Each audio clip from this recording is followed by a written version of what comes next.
राजकोट पुतळा दुर्घटनेवरून मोदींची जाहीर माफी, जे झालं ते अतिशय दुर्दैवी आणि वेदनादायी। वाढवण बंदर भूमिपूजनाच्या कार्यक्रमात मोदींनी मागितली माफी।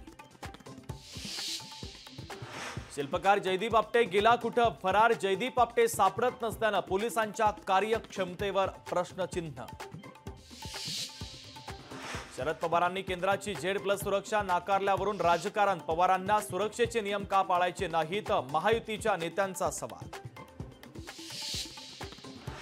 जागा वाटपाच्या आधीच इंदापूरचा उमेदवार जाहीर का केला? हर्षवर्धन पाटलांचा अजित पवारांना सवाल। बावनकुळेंच्या वक्तव्यावर हर्षवर्धन पाटलांची नाराजी। काँग्रेसचे वराती मागून कारवाईचे घोडे, जितेश अंतापूरकरांच्या आमदारकीच्या राजीनाम्यानंतर हकालपट्टीची कारवाई।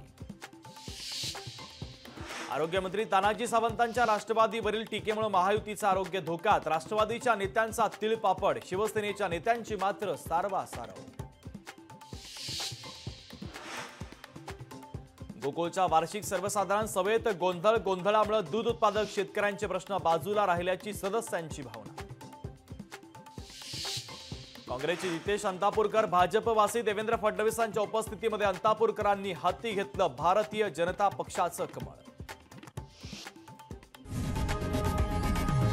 लोकशाही मराठी ऐका, पहा, जागरूक रहा।